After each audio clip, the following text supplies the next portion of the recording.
सर्व शिक्षण अभियान के धज्जे उड़ाने का मामला सामने आया है। जी हां, हम इगतपुरी तालुका के पिंपरी सदर में स्थित जिला परिषद स्कूल की बात कर रहे हैं, जहां स्कूल में 6 कक्षाओं को पढ़ाने के लिए एक ही शिक्षक है। एक शिक्षक होने के कारण छात्रों के पाठ्यक्रम पर परिणाम हो रहा है, इसलिए छात्रों के माता पिता ने आक्रामक होकर स्कूल ही बंद कर दिया। स्कूली छात्रों को लेकर शिक्षा मंत्री दीपक केसर से मिलने इगतपुरी रेलवे स्टेशन तक ये लोग निकल पड़े। शिक्षा हमारा अधिकार के नारे लगाते हुए छात्र और अभिभावक मुंबई शिक्षा मंत्री दीपक केसरकर से मिलने इगतपुरी रेलवे स्टेशन पर पहुंचे। छात्रों के आंदोलन की खबर सुनते शिक्षा विभाग की नींद उड़ गई। तुरंत समूह शिक्षा अधिकारी, विस्तार अधिकारी छात्रों से मिलने इगतपुरी रेलवे स्टेशन पहुंचे। अधिकारियों ने अभिभावकों से संवाद साधा, मात्र अभिभावक अपनी बात पर अड़े रहे।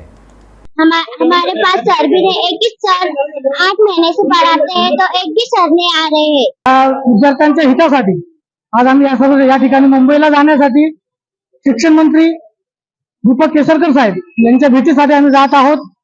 इथले अधिकारी जे असतील, त्यात निलेश पाटील साहेब असतील, अशोक मुंडे साहेब असतील, यांनी आम्हाला आम्ही योग्य वेळेस त्यांच्याकडे मागणी केली होती शिक्षकाबद्दलची, परंतु त्यांच्याकडून ते काही शक्य झालेले नाही।